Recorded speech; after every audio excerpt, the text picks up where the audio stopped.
Então, gente, bom dia. Vamos fazer uma oração para iniciar os trabalhos do dia, né? Hoje é dia de festa. Hoje tem EBD, hoje tem culto, com Santa Ceia, recessão de novos membros e batismo. Hoje é pacote completo o negócio aqui, né? Então vamos orar. Pai, muito obrigado por mais esse dia de vida que o Senhor nos dá, por mais essa semana que se inicia. Muito obrigado pelo dia tão especial que nós tivemos ontem, vendo e já sonhando com a possibilidade ali do novo espaço. Muito obrigado pela forma como o Senhor tem conduzido a vida da tua igreja, representada aqui nas Pedras Vivas.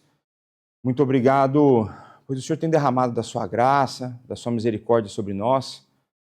E mesmo nós não sendo dignos, o Senhor tem nos abençoado e nos usado como igreja.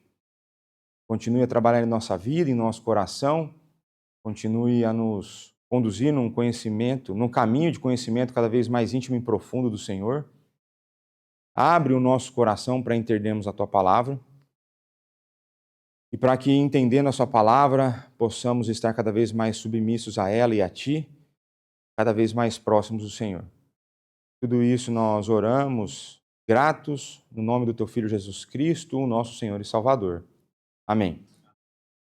Então, meus irmãos, depois de uma longa jornada, a gente vai avançar na confissão de fé, a gente vai agora para o capítulo 8. Para vocês não desesperarem, a ideia inicial era fazer a confissão em um ano. Nós estamos em... Que mês começa hoje? Dezembro. Nós estamos no capítulo 8? Estamos. Mas do 8, a gente vai dar um salto gigantesco lá para o 20 e 21. Porque no período que eu estava indo e vindo, os presbíteros avançaram com algumas aulas e eu fiz questão de dar as aulas iniciais. E esse é o último capítulo das aulas iniciais. Então, terminaremos em um ano? Naturalmente, obviamente, não, né? Mas eu tenho preferido com que a gente tenha um foco e entender bem, ter qualidade na compreensão dos ensinamentos passados pela confissão de fé, do que a gente fazer o negócio só para bater meta. Eu não tenho compromisso nenhum de data com ninguém para terminar as coisas. O compromisso que eu tenho com Deus é de apresentar para vocês as coisas com fidelidade. Mas eu quero terminar a confissão para a gente também começar a explorar outros assuntos. Né? Tem muita coisa legal para a gente estudar juntos. Mas então vamos começar agora o capítulo 8 de Cristo, o mediador. Vamos lá, para a gente começar a pensar um pouco sobre isso. Quando a gente fala Cristo mediador, o que vem à sua mente? O que vem ao seu coração?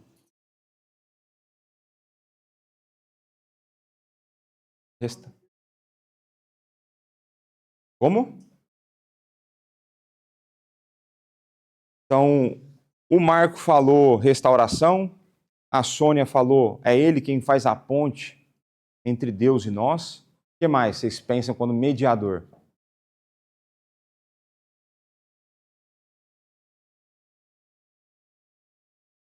Então, a irmã Teresa está falando aqui da ideia de Deus, Jesus Cristo como aquele que intercede por nós, que também entrega as nossas orações. Né? É até por isso que quando a gente ora em nome de Jesus. Não é porque é uma palavra mágica, que se eu não colocar não dá certo a minha oração. É porque eu confesso isso diante de Deus, eu entendo que a minha oração só pode chegar a Ele por conta de Cristo, por causa de Cristo. Então, quando a gente pensa em mediador, a gente pensa em mediação, a gente vai pensar em um intermediário. E a gente vai chegar à conclusão, espero que para vocês isso já seja claro, que não existe outro mediador entre Deus e o homem, senão Cristo. Não existe outra pessoa que, senão o Deus encarnado, que media a relação entre Deus e os homens. Não existe pastor mais perto de Deus, mais chegado de Deus do que outros. Existe pastor mais crente ou menos crente, é outra história. Mas a oração do pastor, por exemplo, não tem mais poder do que a sua. A gente pode até discutir se a oração tem poder. E se ela tem poder, poder para quê?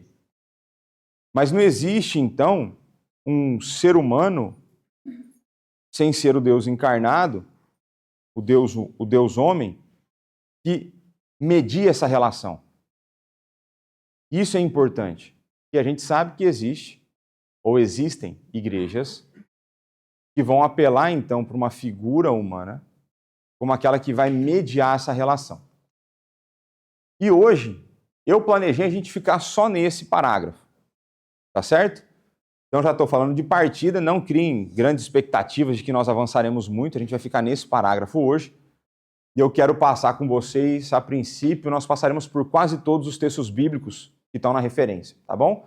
Então aprove a Deus, em seu eterno propósito, escolher e ordenar o Senhor Jesus, seu Filho unigênito, para ser o mediador entre Deus e o homem, profeta, sacerdote e rei, o cabeça e salvador de sua igreja, o herdeiro de todas as coisas e o juiz do mundo.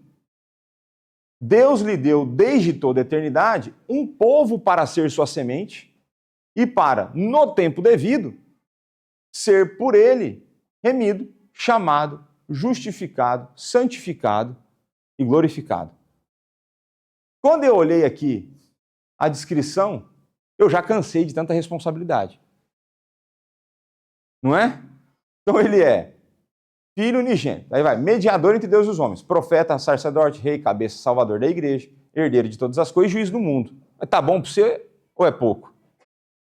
Para mim tá bom, né? Eu não preciso mais do que isso, né? E os nossos irmãos, eles foram muito cuidadosos nas escolhas das palavras para escrever a confissão, né? Eles não são inspirados, eles não foram inspirados por Deus, o texto da confissão não é inspirado, mas a confissão acho que traz uma coisa importante para nós, que é possível com que a gente se esforce para fazer uma coisa teologicamente precisa. E uma coisa que eu tenho para mim, e que é importante, é que a maneira como nós comunicamos as coisas, elas importam. As palavras que nós escolhemos, elas são importantes. Pegando o primeiro verbo, aprove. De que maneira vocês conseguem conectar esse aprove com o capítulo anterior, que era do pacto de Deus com os homens? Tem um ponto que toda aula enchia a paciência de vocês. Toda aula ressaltava a mesma expressão. Voluntária condescendência. Não a condescendência em si, mas a voluntariedade. Então, aprove a Deus. Deus quis. Deus quis. Aprove a Deus. E aprove a Deus. E aí uma coisa importante na vida, a gente fazendo as devidas conexões, se aprove a Deus, a gente sabe que Deus, ele é... Me fala algumas coisas que Deus é. Soberano, eterno, o que mais? Onisciente, onipresente, santo, amoroso, talvez, justo. Então, se Deus é tudo isso, aquilo que aprove a Deus, tem alguma chance de ser ruim? Tem alguma chance de ser uma decisão impensada? Ou tomada às pressas, na correria, porque ele foi pego de surpresa, porque algumas pessoas resolveram rejeitá-lo, e por conta disso ele precisa dar um plano B? Não. Não. Porque se ele precisasse de plano B, ele não era soberano. A partir do momento que você faz um plano A, e esse plano A falha, tudo indica que você não é, que essa pessoa não é soberana. Faz sentido para vocês ou não? Então pronto. Então aprove a Deus. Aprove a Deus como? Em seu eterno propósito. Se é eterno, o que ele não tem? Não tem início e não tem fim. É desde sempre. E para quando? Para sempre. Eterno. É fora da nossa ideia, da nossa imaginação de tempo. E dentro da sua eternidade, ele escolhe e ordena Jesus Cristo. E aí é a hora, uma das várias horas, que a nossa finitude fica escancarada, fica explícita. Eu não consigo entender isso. Como eternamente ele escolheu. Porque para mim escolha parece que você parte de um momento no tempo. Mas nós sabemos que essa escolha foi eterna. Então segura a sua finitude, eu seguro a minha, a gente segura um na mão do outro e vai para frente. Então Deus, ele, na eternidade, escolhe e ordena, e eu acho interessante isso, né? Porque a ideia de ordenar, como que a gente pode conectar com a série de pregações que a gente tem feito agora em Gênesis? A gente vê um Deus que cria e põe ordem em tudo. Então uma coisa que é interessante, não existe desordem na pessoa de Deus. Não existe coisa fora de propósito, fora de tempo, fora de ordem. Não tem. Com Deus não existe essa possibilidade. É tudo ordenado da melhor maneira e nos mínimos detalhes. É nos mínimos detalhes. E aí ele vai falar, então o seu filho unigênito, aqui já está apontando para a concepção virginal e sobrenatural do Espírito Santo na Maria. E ele então que vai ser o mediador entre Deus e o homem. Profeta, sacerdote e rei. A gente vai falar mais sobre isso. Mas o porquê? O que são essas três coisas? Profeta, sacerdote e rei. Qual que é o nome que a gente dá isso na teologia? São os três ofícios. Onde que nós vemos esses ofícios apresentados? Onde? São tipos de Cristo apresentado, então, no Antigo Testamento. Então, isso vai ser bom, que a gente vai conseguir aproveitar essa ideia para a pregação. Eu tenho falado para vocês, algumas vezes, que Deus ele escolhe se comunicar conosco. Então, a gente viu no outro capítulo que ele condescende, ele vem então a nós, onde nós estamos com as nossas limitações e fala conosco de uma forma que a gente possa compreender. E aí, não sei se você já reparou, quem já teve filho, sobrinho, neto, sei lá, em idade, que gosta de assistir filme aqui? Quem já teve? O quanto que a criança gosta de assistir o mesmo filme? Parece eu com Matrix, ou Jason Bourne, ou Rambo, ou qualquer vez que estiver passando esse filme eu vou assistir de novo. No mínimo uns 10 a meia hora, no mínimo. Se eu tiver com pressa de 10 a meia hora, eu assisto de novo. Mas por que será que eles gostam? Né? Acho que pode ter várias razões, mas o ponto é que eu vejo que pela nossa limitação e pela, como Jesus diz, né, tardos como que é? Lentos de entendimento, né, tardos a entender as coisas, nós precisamos de repetição para que as coisas entrem no nosso coração. Me parece que essa é uma das formas que o Espírito Santo trabalha. E aí a gente lembra lá do padrão de Deuteronômio 6, a ideia de que os pais vão ter que inculcar nos filhos. E quem? Nós somos filhos de quem? Então ele tem que inculcar na nossa cabeça. Porque se você reparar, eu creio que se você meditar aí um pouquinho, você vai conseguir definir um pecado que nas últimas semanas tem sido recorrente na sua vida. E você sabendo que é pecado, porque teoricamente você se arrepende. Mas dá um tempo, você volta naquela mesma prática. Então, se eu sou insistente no meu pecado, Deus vai ter que ser insistente na forma como ele combate esse pecado. Por exemplo. E Deus, então, na maneira como ele comunica conosco, considerando a nossa limitação, porque foi ele quem nos fez, ele estabelece padrões e formas de comunicar verdades para que fique mais claro para nós algumas situações. Então, se a gente pensa, por exemplo, figuras usadas para representar a igreja na Bíblia. Então, você vai ter hora que vai falar que é o povo de Deus. Tem hora que vai falar que é a família de Deus. Tem hora que vai falar que é a noiva de Cristo. Tem hora que vai falar que é o templo. cada uma dessas figuras, e por que a gente tem tantas figuras para referenciar a mesma coisa? O que vocês acham? Oi?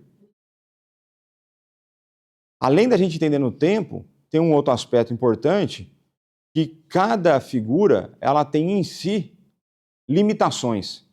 Então ela não consegue expressar a verdade toda. Então quando algo é muito profundo, você tem várias figuras, para que nas várias figuras você entenda, então, usar uma palavra emprestada que o meu amigo Rafa lá da Espanha gosta muito de usar, nuances diferentes. Então quando eu olho a igreja como corpo de Cristo, a gente vai pensar na nossa unidade, na maneira como cada um tem uma função, na maneira que na nossa função nós estamos debaixo dele como nosso Senhor. Se nós vamos pensar na noiva de Cristo, é a relação de como Cristo vai defender a sua igreja, na forma como Cristo é o cabeça da sua igreja, tal. Então, para cada uma dessas figuras.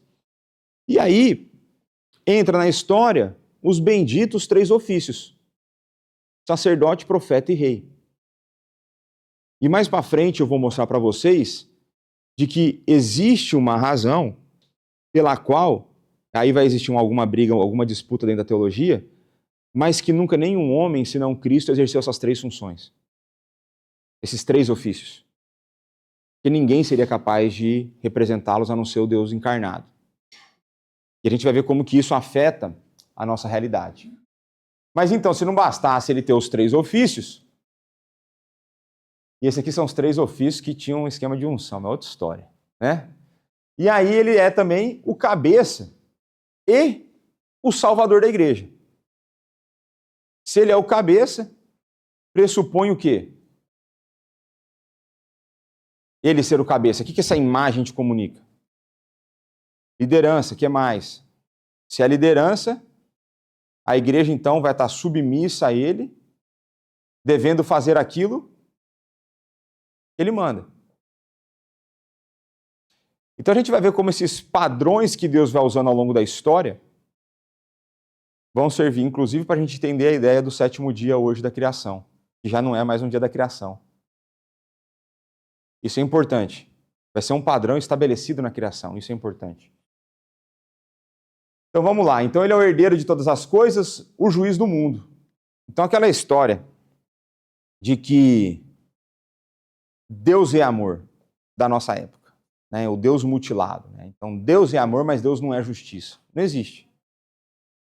A gente vai ver que Jesus Cristo, ele não apenas salva o seu povo, como ele vai ser o juiz que vai condenar aqueles que o rejeitaram.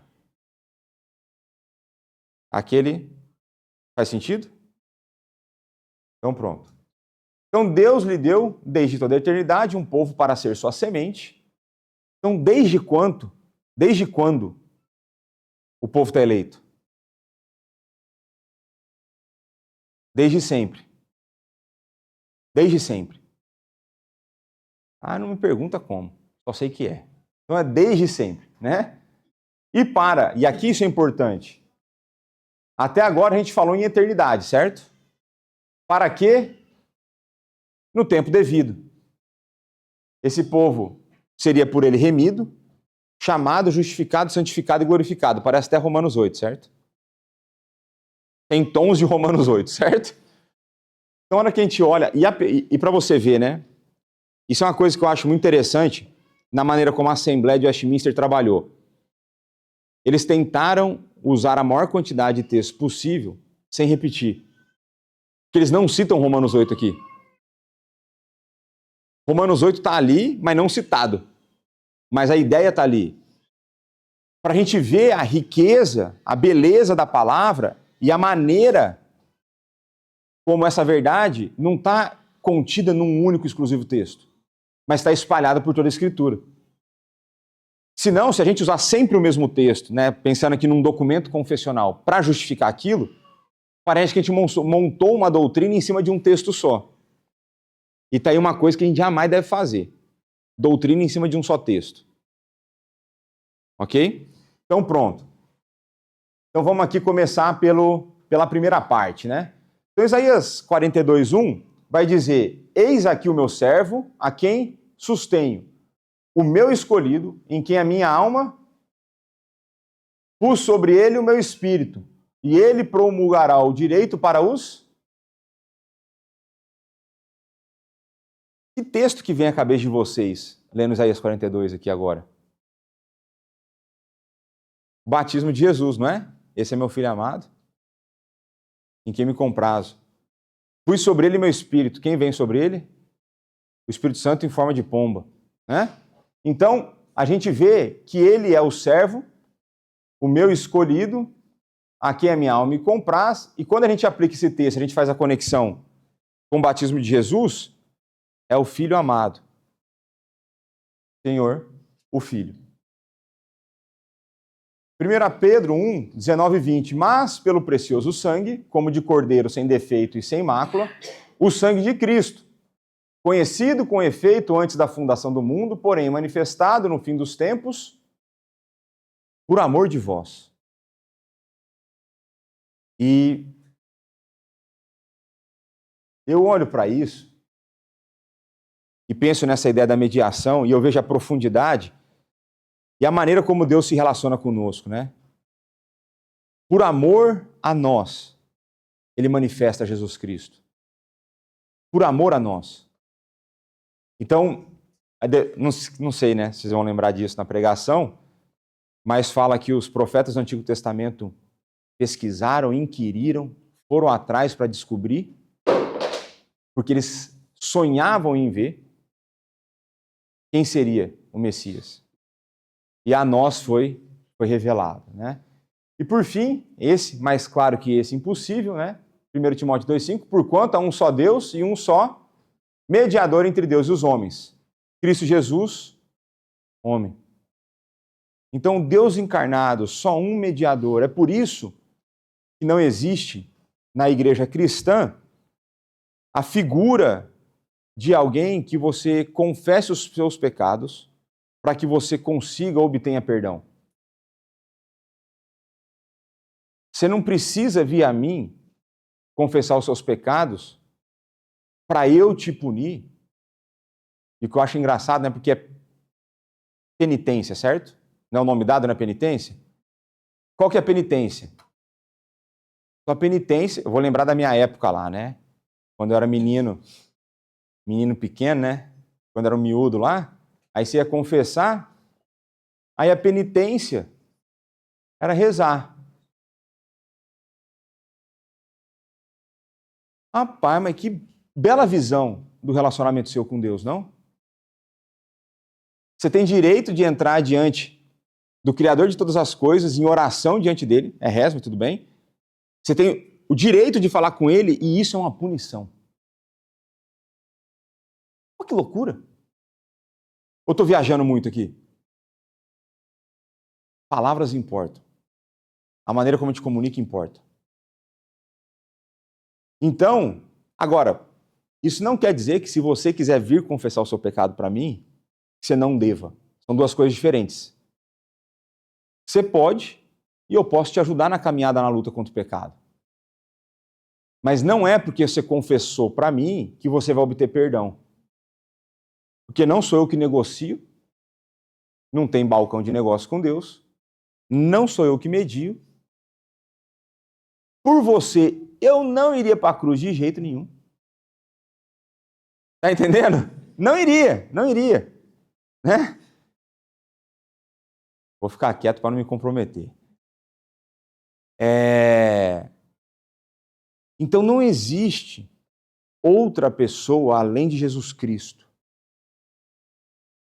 que possa fazer isso por você.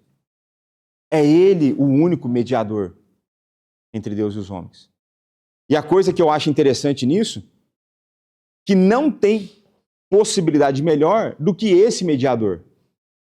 Não existe alternativa melhor. Não existe alternativa melhor porque ele pode, né, se a gente fosse usar a linguagem nossa aqui, ele pode bater no peito e falar, eu cumpri. Eu fiz pelo Lucas Bibiano. Eu fiz pelo Rui. Eu fiz pela Anabela. Ele pode falar que ele fez. E se ele fez por nós, a nossa relação com Deus está resolvida. E isso é muito profundo, porque ainda, e aqui, me entenda bem, não estou a dizer que você pode viver uma vida de pecado deliberado sem consequências. Mas se você está em Cristo, não tem pecado que vai te afastar dele. Não tem nada que você consiga fazer com que faça com que Cristo vai te odiar. Consegue entender a profundidade do que é ter Cristo como seu mediador? Porque a obra foi realizada. Está consumado. Se você está em Cristo.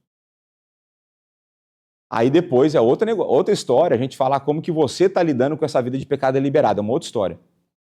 Mas só para a gente entender, porque muitas vezes eu peso aqui na ideia do pecado, eu entendo que é parte da minha função, mas é parte da minha função deixar claro para vocês que mesmo que vocês quisessem, vocês não conseguiriam se livrar de Jesus, se você está nele. Então, tem uma figura lá que o Van Til falava, né?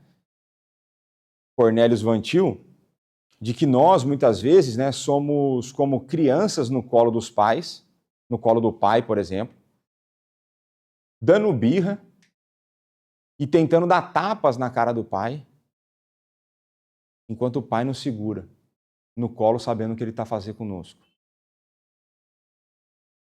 Da mesma forma que o pai abraça o filho numa hora de desespero, é Deus conosco. Então não tem o que a gente possa fazer.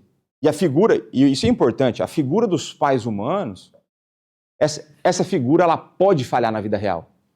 E mais do que ela pode, ela vai. Você pode não ter um pai, você pode ter um pai que foi um péssimo exemplo, você pode ter um pai que foi um terrível pai, você pode ter um pai que buscou ser um bom pai, mas ainda assim falhou. Mas eles, ou ele, no caso, que é individual, não é o parâmetro para definir o pai que Deus é. É Deus, o pai, que é a régua de medida para os nossos pais. Então, muitas vezes, não sei se vocês vão lembrar disso, eu estava a falar de como a gente pode pregar Cristo de um texto. Uma das formas que a gente pode pregar Cristo do texto é através de contraste. E muitas das vezes, os nossos pais poderão ser o contraste com Deus. Porque eu tive um mau pai humano, eu agora posso descansar porque o meu pai eterno é perfeito. Ainda que eu sofra nessa terra na relação com os meus pais, existe uma relação com o meu pai eterno, com o meu pai celeste, que é perfeita por conta dele. E o mau exemplo nesse caso sou eu. E eu também fui mau exemplo como filho, assim como vocês foram. Então isso é muito profundo. Porque Deus nos abraça, Deus manda o seu filho para morrer em nosso lugar, para viver uma vida de obediência em nosso lugar, para que então esse que conquistou medie a nossa relação com ele. E aí nós estamos falando em nível de perfeição. É o pai com o filho conversando sobre nós. Então, você quer ver a profundidade disso, vai ler Hebreus. Vai ler Hebreus para você entender o negócio. É ele intercedendo por nós, o sumo sacerdote que sabe o que é padecer. Ele sabe o que é ser tentado. Ele sentiu na pele o que nós sentimos, mas sem pecado. Então, por isso que ele é o nosso mediador. Então, isso é muito profundo, é muito confortador. E aí, esse é clássico, né? Talvez o versículo mais conhecido do mundo, né? Porque Deus amou. Não, vamos lá, um pouco mais forte, meu. Que deu seu Filho unigênito para que todo aquele... O que eu acho legal é que o pessoal gosta de ler só a primeira parte. O pessoal não gosta de ler para aquele que nele crê. Então a mediação de Cristo é para aqueles que nele crê. Não é para todo mundo. Aqueles que não estão em Cristo estão em Romanos 5. Em Adão. Estão em Adão. E aí então a mediação deles está complicada.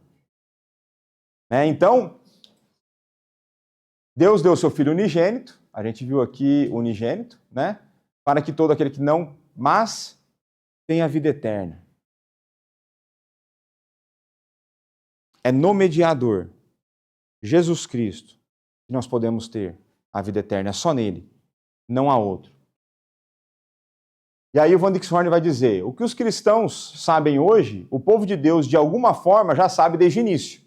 Afinal, esse ungido de Deus já era assunto da profecia de um servo sofredor, amado de Deus e cheio do Espírito. Mas nunca antes se teve uma visão tão clara sobre ele, pois ele foi manifestado no fim dos tempos por amor de vós. Agora podemos ver como um Salvador pôde ser escolhido antes da fundação do mundo. Agora podemos compreender como alguém pôde ser ordenado como mediador entre Deus e os homens. Em um tempo onde somente Deus existia, somente Deus era, foi porque o Salvador era o próprio Filho de Deus. Preciso aprender a escrever com esses caras. Aquilo em que, de alguma forma, o povo sempre soube, para nós ficou mais evidente. Então nós temos muito mais informações que os nossos irmãos do passado tiveram. A gente é muito mais privilegiado nesse sentido. Então vamos lá. Profeta, sacerdote e rei. Então Atos 3:2 diz, na verdade, Moisés, o Senhor Deus vos suscitará dentre vós, irmãos, e vossos irmãos, um profeta semelhante a mim. A ele ouvireis em tudo quanto um profeta semelhante, mas superior. De novo, quer entender sobre isso? Hebreus. A gente vai voltar em Hebreus, não tem jeito. Hebreus 5, 5 e 6. Assim também Cristo a si mesmo não se glorificou para se tornar um sumo sacerdote. Já está aqui. Mas o glorificou aquele que lhe disse, tu és meu filho, hoje te gerei. Como em outro lugar também diz, tu és sacerdote para sempre, segundo a ordem de Melquisedeque. De onde vinham os sacerdotes? Da tribo de Levi. De onde veio Jesus? Você lembrou, né? O leão da tribo de Judá, certo? Então ele veio da tribo de Judá. Ele poderia ser o sacerdote na linhagem natural? Não poderia. E aí a gente começa a entender a maneira como Deus fala conosco através de tipos no Antigo Testamento, o porquê que está registrado em Gênesis, o tal do Melquisedeque. E aí a maneira como está registrado o sacerdócio de Melquisedeque, a gente vai lembrar lá que ele é tido como sacerdote do Deus vivo. Abraão entrega dízimos para Melquisedeque. O que você sabe sobre Melquisedeque? Não, sabe alguma coisa. A gente sabe de onde ele surgiu? A gente sabe do início dele? A gente sabe que ele é sacerdote em Salém. A gente sabe de onde surgiu esse camarada? Qual tribo que ele... Tinha tribo naquela época? Das 12 tribos, diz. Quantas tribos tinha Israel? Ah, então tá bom. Então depois vocês vão ler e contar, e na minha cabeça dá 13. É que são 12 territórios.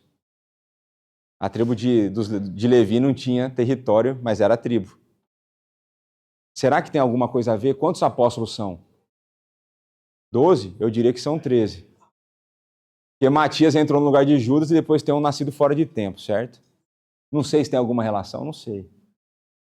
Talvez, né? Mas, para quem gosta aí das numerologias, né? Mas eu acho que tem algo aí sim. Agora, a gente não sabe A gente não sabe que povo que era, a gente sabe que era de Salém, mas a gente não sabe que povo que era. A gente sabe que ele era o sacerdote do Deus vivo. Então isso pressupõe que existia adoração verdadeira em outro lugar. Isso para nós tem que encher o nosso coração de esperança, que a linhagem santa estava viva. Certo? A gente sabe para onde ele foi depois? A gente imagina que voltou para Salém, né? O texto não fala, né? Mas a gente imagina que voltou, mas a gente não sabe o que aconteceu dele. Então o autor aos Hebreus vai interpretar isso como sacerdócio que não tem início nem fim. E Cristo é o sacerdote da linhagem de Melquisedeque porque ele é sacerdote eternamente. É algo que não teve nem início e jamais terá fim. Ok? Então essa ideia, vocês estão vendo como que os tipos são importantes, a maneira como esses padrões comunicam para nós. A gente vai ter batismo hoje, né? A gente tem que falar para esquentar a água hoje. Depois eu vou dar um banho no água fria. Mas, por acaso, a purificação de pecados no Antigo Testamento era feita por aspersão. Por acaso. Vamos lá, Salmo 2, verso 6. Eu, porém, constituí o meu rei sobre o meu santo monte, Sião. Quem é esse rei? Davi aqui, mas é Jesus Cristo. Então, isso aqui é o Salmo 2, eu já preguei ele aqui. O Salmo 2 vai falar da maneira como Deus implantaria o seu reinado na terra. O reinado de Cristo, o reino de Deus é exemplificado. Existe uma sombra desse reinado, que é o reino de Israel. Que é um tipo, então, daquilo que Cristo faria. Cristo faz isso quando? Quando ele vem para cá. Então o reino já está aqui na terra. E Davi é então a figura que é um tipo de Cristo nesse ofício. Então nesse salmo a gente entende que, historicamente falando, o texto nos mostra a figura de Davi e o reino que seria iniciado, mas como um tipo daquele que viria, Jesus Cristo e o reino de Deus. Tanto é que o texto vai falar, e eu só sei esse texto porque eu já preguei ele aqui, porque eu preguei ele semana passada, tá? Em que ele governará com um cetro de ferro. Então, aquela ideia de que os governantes se levantam contra Deus e o seu ungido, fazem planos, Deus ri deles e tal, mas que ele virá e despedaçará, destruirá as nações que se opõem a ele. E essa mesma figura depois vai ser usada lá em Apocalipse. Então o negócio é conectado, uma história bem amarrada. E Lucas 1, 32 e 33, está vendo que está só o 33, né? Eu pus o 32 aqui. Ó. Este será grande e será chamado Filho do Altíssimo. Deus, o Senhor, lhe dará o trono de Davi, seu pai. Só que vocês já estão entendendo que na Bíblia, muitas vezes, a linguagem de pai não é descendente direta à próxima geração.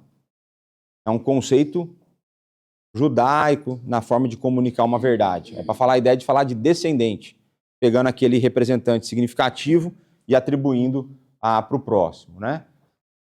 Ele reinará para sempre sobre a casa de Jacó, e o seu reinado não terá fim. Isso está onde? Lucas. Lucas Evangelho. Ele vai reinar onde? Onde que o texto está falando que vai reinar? Pelo amor de Deus. Eu que durmo pouco, vocês que eu com sono, meu. Tá de Jacó. O que isso fala para vocês sobre o povo de Deus? Nós somos um bando de enganadores? Fala o quê? Fala o quê?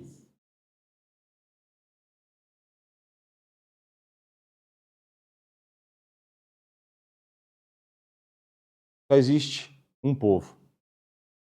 É a mesma casa. Só existe um povo. Ele reina sobre a casa de Jacó. Nós somos parte dessa casa. E o autor aos Hebreus vai falar que Moisés foi um servo fiel na casa em que ele não era o dono. E que Cristo, que é o dono, reina sobre a casa. Ou seja, o povo do antigo, o povo de Deus do antigo e o povo do novo, um povo só. Não tem plano B, não tem parentes, não tem isso aí. A Bíblia é clara nesse aspecto. Então, nesse aspecto, vamos lá. Então ele é o cabeça, o salvador da sua igreja, o herdeiro de todas as coisas e o juiz do mundo. Então, Efésios 5:23, porque o marido é o cabeça da mulher, como também Cristo é o cabeça da igreja, sendo ele, este mesmo, o salvador do corpo. Então, deixou claro, é o cabeça e o salvador da igreja. O corpo é a igreja aqui no caso. Tá certo? A aula de interpretação aí, tá tranquilo. Como profeta, aqui, agora eu vou começar, lembra que eu falei assim, vou falar dos 3 ofícios um pouco mais para frente? Vou pegar a carona na frase do Van Dix Horn. Como profeta, ele é o nosso mestre. Como sacerdote, ele é o nosso mediador e a nossa única esperança.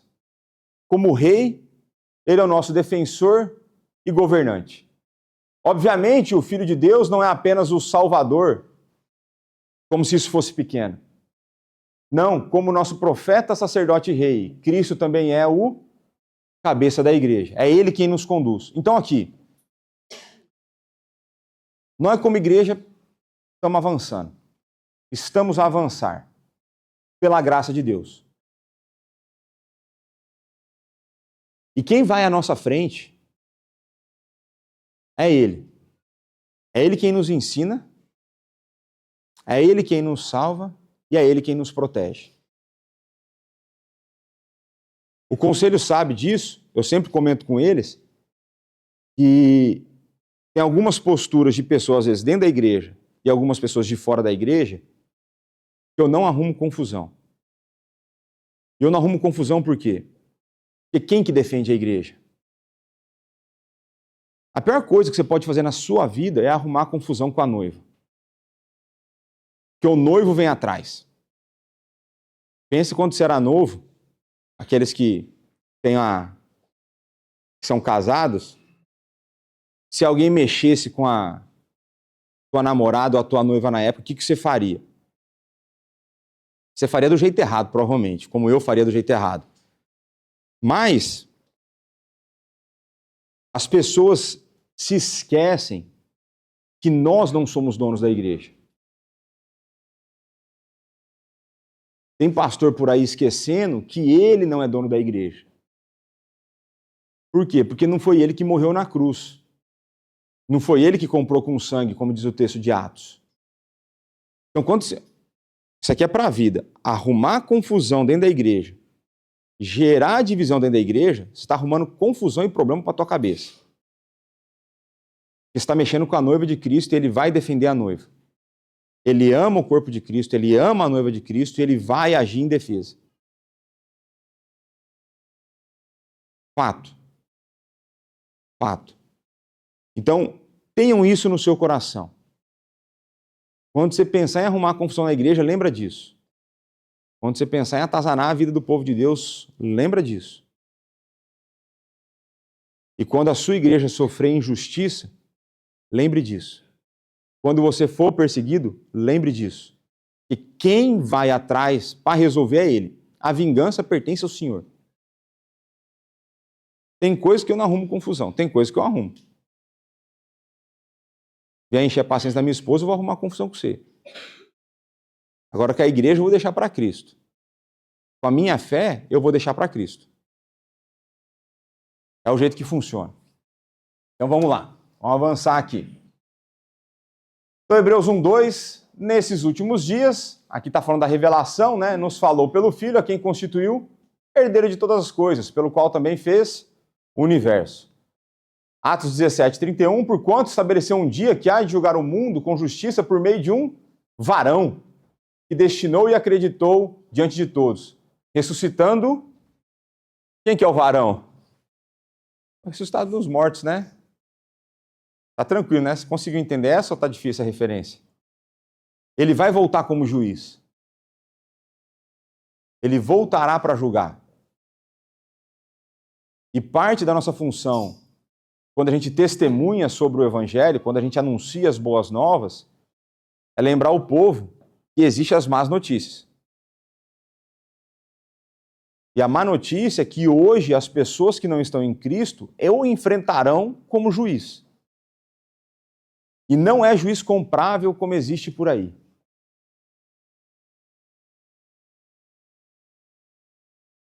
As pessoas precisam entender que elas estão perdidas e elas precisam de salvação. E que a melhor coisa do mundo é estar em submissão a Ele, para quando Ele vier como juiz, vai ser o juiz seu advogado. De maneira justa. Tá certo? Então, o Filho de Deus é o mediador entre Deus e o homem. Algum cristão, olha só essa pergunta que importante. Algum cristão tem o direito de temer a morte e o juízo? Não. Só temos um motivo para confiar, pois não somente podemos ter certeza de que Deus há de julgar o mundo com justiça, mas também que Ele ordenou o próprio Cristo para servir como nosso juiz. Então, uma coisa importante aqui, não sei se vocês já viram tem um vídeo do Paul Washer, esse é um dos clássicos do Paul Washer. Esse aí, se você falou que assistiu o Paul Washer, você não viu esse vídeo, você precisa repensar a sua vida, tá certo? Que é uma coisa muito comum na nossa época, falar assim, quem é você para me julgar, certo? Só Deus que me julga. Você já viram esse vídeo ou não? Não? Então vocês precisam assistir. E aí ele vai naquele jeito dele, né? Que o Paulo Júnior tenta seguir. Ele vai falar assim, e isso não traz temor para a sua vida? Se quem vai te julgar é o justo e reto juiz,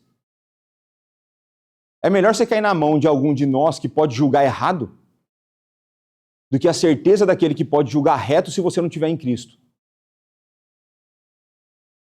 Aí é ferro, aí você perdeu, aí não tem jeito. Então, o fato de que a gente não precisa temer a morte, a gente não precisa temer o juízo, é por conta do nosso mediador. Que é o nosso mediador, nosso sacerdote, nosso profeta, nosso rei, nosso juiz. É por conta disso que a gente não precisa temer.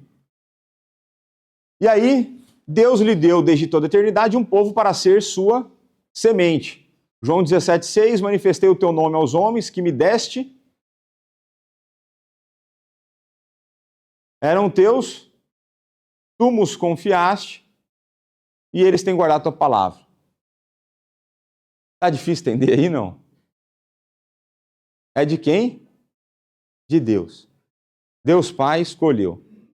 Deus Pai deu para o Filho. Está tudo resolvido. Não tem muito mistério. Eu não sei porque o povo implica tanto. Não está claro a soberania de Deus, a eleição humana. Não está a eleição de Deus, tudo mais. E aí, Isaías 53:10, todavia o Senhor agradou moê-lo, fazendo-o enfermar. Quando der ele a sua alma como oferta pelo pecado, verá a sua posteridade, prolongará seus dias e a vontade do Senhor prosperará nas suas mãos. Verá a sua posteridade. Então, Cristo não apenas morreu por nós, como Ele se alegra em nos ver aqui hoje. Existe algo em Deus que se alegra quando o povo reunido, submisso a Cristo, presta culto e busca conhecê-lo mais. Então, caminhar para o fim aqui. E para no tempo devido, ser por Ele remido, chamado, justificado, santificado e glorificado. Então, 1 Timóteo 2,6, a gente já viu o 2,5, né? O qual a si mesmo se deu por resgate por todos. Testemunho que deve se prestar em tempos oportunos. Por quantos? Por todos. Texto, fora de contexto, vira pretexto. Então, regra de hermenêutica, você que faltou no curso de terça-feira, vou passar para você. Quando a gente vai olhar o contexto, quem são todos esses que Cristo morreu? Todos os tipos. Então, quando você vai olhar, são todos os tipos de pessoas existentes na sociedade. Então, são pessoas de todas as esferas sociais. Pessoas de todos os tipos de posição. Por incrível que pareça, vai ter até político salvo. Vai ter até jogador de futebol salvo. Então, cuidado quando vocês forem né, olhar um texto e falar assim, meu, ficou ruim aqui, vai ler o resto. Lê um torno que você vai chegar à conclusão. Porque acontece? Provavelmente esse vai ser um dos textos que o pessoal vai usar. Cristo morreu por todos ou Cristo morreu pelos eleitos? Oi? Quem falou pelo todos aí, nós vamos... Por todos ou pelos eleitos? Eleitos. Agora, existiram irmãos nossos que vão argumentar que ele morreu por todos. E aí, como que a gente resolve esse problema? Porque o texto fala por todos, a gente deu uma proposta. Mas uma outra forma da gente pensar sobre esse assunto é o seguinte. Se Cristo morreu por todos, são todos salvos? São todos salvos? Não. E se ele morreu por todos e não são todos que são salvos, o que isso diz acerca da obra de Cristo? Ela não foi eficaz. Ele não teria sido capaz de fazer o que ele prometeu fazer. Isso é diferente de dizer de que a morte dele teria condições de salvar todos. É diferente. Então, no curso de terça-feira, a gente vai estudar qualquer dia desse a Cristologia, mas a gente vai ver de que, por ele ser o Deus-homem, né, a gente vai falar, então, que ele é verdadeiramente Deus e verdadeiramente homem, e existem a importância dessas duas naturezas estarem unidas na obra que Cristo fez, que a eficácia da sua morte para substituir muitos tem que passar pelo fato dele ser Deus. Porque um homem poderia substituir um, seria 1 para 1 a substituição, não 1 para vários. Então, ele precisava ser Deus, né? Mas só fiquem com isso. Cristo morreu pelos eleitos, ele sabia por quem ele tinha morrido. Ele falou para Deus, os que o Senhor me deu, estou tomando conta. Eles têm crido na palavra, têm seguido.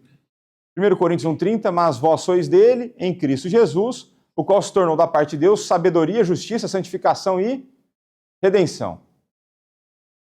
Isaías 55, 4 e 5, eis que eu dei por testemunho aos povos. Está vendo? Antigo Testamento. Como príncipe e governador dos povos, eis que me chamarás uma nação que não me conhece, e uma nação que nunca te conheceu correrá para junto de ti, por amor do Senhor teu Deus, do Santo de Israel, porque este te glorificou. Então, embora nos sintamos tão inadequados para a vida com Cristo, aqui está a maravilha de tudo isso. Jamais poderíamos entrar na presença dele, todos sujos pelo pecado. Jamais poderíamos escapar das garras do pecado, de Satanás e da morte. Por isso, ele veio a tempo e nos redimiu, entregando a si mesmo como um resgate. Ainda que sejamos ovelhas que já foram incapazes de ouvir a voz do pastor, pelo seu grande poder, ele nos chamou e nos fez ouvir e vir. De fato, em Cristo Jesus, encontramos nossa sabedoria, nossa justiça e nossa santificação. Nada pode impedi-lo de nos tornar gloriosos, pois ele está nos refazendo a imagem dele para si mesmo. Então você é uma obra de restauração em andamento para a glória de Deus. E um dia, no novo céu e na nova terra, nós estaremos lá, diante dele, conformados à imagem dele. Que Deus continue tendo misericórdia e derramando a sua graça sobre a nossa vida. Vamos orar? Pai, muito obrigado por mais esse momento de escola bíblica, que o Senhor continue a abrir o nosso coração para entender a profundidade da tua palavra e da obra de Cristo. Obrigado por termos um mediador perfeito, obrigado por termos um mediador que não nos abandona, muito obrigado por ter um mediador que sabe dos nossos sofrimentos e intercede por nós, e junto contigo nos enviou o teu Santo Espírito para nos auxiliar nas nossas dificuldades. Obrigado pela salvação, muito obrigado pela obra de transformação, a obra de santificação. Continua a trabalhar em nós, Pai. Tudo isso nós clamamos gratos no nome do teu Filho Jesus Cristo, o nosso Senhor e Salvador. Amém. Então pronto.